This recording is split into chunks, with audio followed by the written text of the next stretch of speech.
അപ്പോൾ എന്നത്തെയും പോലെ വൈകുന്നേരം എണീറ്റ് കുറച്ച് കളി കണ്ടു. എന്നിട്ട് കുളിച്ചു റെഡിയായി വന്നു. പള്ളിയിലേക്ക് പോവുകയാണ്. നോമ്പ് തുറക്കാൻ സമയമായി. അപ്പോൾ എന്നെ കാണുമ്പോൾ സ്ഥിരമായിട്ടൊരു പൂച്ച അടുത്ത് വരും. അങ്ങനെ നോമ്പ് തുറക്കാൻ വേണ്ടി എല്ലാവരും ഇരിക്കുകയാണ്. അപ്പോൾ ആ ചങ്ങായി, സൗദി ചങ്ങായി വന്നിട്ട് വീഡിയോ ഉൾപ്പെടുത്തണമെന്ന് പറഞ്ഞു. അങ്ങനെ വീണ്ടും വീഡിയോ എടുത്തു. പുള്ളിക്ക് സന്തോഷമായി. അത് കഴിഞ്ഞ് പള്ളിയിലോട്ട് കയറി നമസ്കരിച്ച് പുറത്തിറങ്ങി. റൂമിലെത്തി കുറച്ച് കളിയുടെ അവസാന ഭാഗം കുറച്ച് കണ്ടു. അത് കഴിഞ്ഞ് കച്ചവട സ്ഥലത്തേക്ക് പോകാൻ ചങ്ങായി വന്നു. അവനെയും കയറ്റി കച്ചവട സ്ഥലത്ത് പോയി. ഇതാണ് നമ്മുടെ കച്ചവട സ്ഥലം.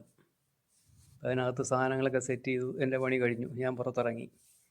ഇനി അടുത്ത് ലുലുവിലോട്ട് പോവുകയാണ്. ഇപ്പോൾ ലുലുവിൽ പോകേണ്ട ഒരു വീക്ക്നെസ്സാണ്. ഇപ്പോൾ എന്നും വൈകുന്നേരം 1 മണിക്കൂർ അതിനകത്ത് പോയി കറങ്ങിയില്ലെങ്കിൽ എന്തോ പോലെയാണ്.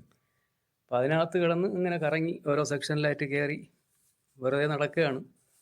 ഒന്നും വാങ്ങലൊന്നുമില്ല. പച്ചക്കറി സെക്ഷൻ. അതെല്ലാം കഴിഞ്ഞൊരു ചങ്ങായിയെ കണ്ടു. അപ്പോൾ അവൻ്റെ അടുത്ത് കാര്യങ്ങളൊക്കെ സംസാരിച്ചു. ലാപ്ടോപ്പിന് ഓഫറാണ്. ഇപ്പോൾ ലാപ്ടോപ്പിൻ്റെ സെക്ഷനാണിത്. ടെലിവിഷൻ, ഇപ്പോൾ എല്ലാത്തിനും ഓഫറുണ്ട്.